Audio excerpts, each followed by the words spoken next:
7 judges of the Supreme Court of Kenya are expected to convene and deliberate on the elimination of boundaries by the polls body IEBC after it emerged that it cannot be achieved within the stipulated time. Following a meeting of the Secretariat last week Friday, the electoral body admitted that the Commission may not deliver as per the dictates of the law. Boundaries review is to be concluded 12 months to the general election, according to the IEBC Act. The Commission has asked the Supreme Court for a way out of the debacle, with the Apex Court set to give directions. This was arrived at after panel President William Ruto, appointed on January 27th, had its first meeting on Friday. Meanwhile, the IEBC selection panel has begun receiving applications from Kenyans for chairperson and members of the Electoral Commission after opening the recruitment on Saturday. The chairperson of the IEBC selection panel, Nelson Makanda, encouraged qualified Kenyans to send their applications. The IEBC is now on track to become fully constituted within the next 3 months. It follows the swearing in of the selection panel on Monday, tasked with recruiting new IEBC commissioners. Chief Justice Martha Koome has called on the Independent Electoral and Boundaries Commissioner selection panel to remain independent and resist external pressures when selecting the new commissioners. Speaking at the Supreme Court buildings during the swearing in of the 2 additional panel members, Koome said the public interest must guide the selection process.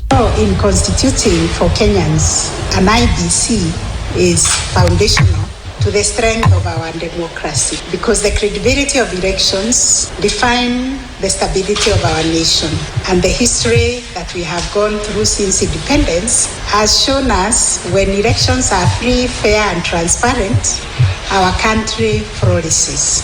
However, when these elections are mismanaged, the consequences are severe, threatening the national unity.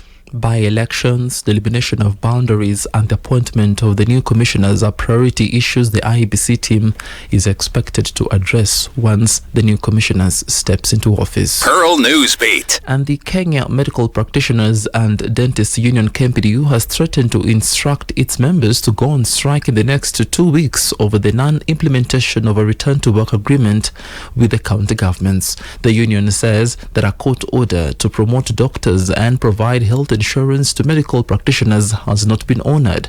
The union's Secretary General Dav Giatella called the government to iron out matters crippling the health sector, among them reviewing the social health insurance. A strike by about 30 counties is equivalent to a national strike.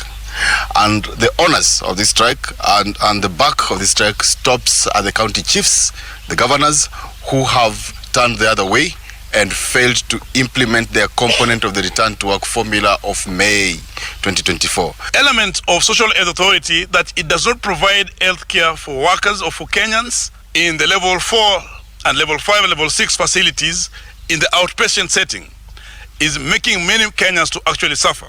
So we are asking the social health authority, we're asking the government that yes, as much as the inpatient component of social health authority is working, the bigger part of it, that is the outpatient, is making many Kenyans to use out-of-pocket expenditures. So it is important that these be relooked so that Kenyans can access care in level 5 hospitals, level 6 hospitals, and even level 4 facilities. Pearl Newsbeat. And abduction victims have issued a string of demands to the International Criminal Court after being released from captivity. In a statement through the Kenyan Human Rights Commission, the victims claim to have been repeatedly threatened and intimidated into silence, compelling them against speaking about their experiences. The commission pointed out an accusatory finger at the government, which they accuse of muffling the voices of abduction victims. The commission, accompanied by their scathing statement with the testimonies from abduction survivors who detailed their ordeals after allegedly being abducted in August last year. This as the Wiper Party leader Kalonzo Musyoka has invoked the ICC, saying that the party, or rather the opposition, is building a case on the abductions in the country, adding that the party has begun collecting evidence to present it to The Hague. Tuseme tunataka watoto wetu ambao wamenyakuliwa kinyume ya sheria watolewe wakiwa hai ama wakiwa wamekufa, ndio tujue vile ya kufanya. Tunawapeleka hata kwa mahakama ya ICC na tunakusanya ushahidi wa kutosha. Hatuwezi kukubali Kenya iharibike, hatuwezi. Na kwa hivyo ili nimalizie, nataka mjue tuko na nia kujiunga kujiunga kabisa. Wale ambao wengine hamuoni hapa, baada ya mwezi mmoja mtasikia matangazo yetu. Matangazo. Tutaungana timu moja ya kupeleka Ruto nyumbani round 1. Pearl News Beat. Meanwhile, former Deputy President Gachagua has announced that he will release an interim report outlining the political direction of the Mount Kenya region on Sunday next week. Speaking at a church service, Gachagua said he will present the report during a roundtable event with various media houses. He revealed that he has been holding consultations with leaders at his Mathira residence to gather views on the region's political future.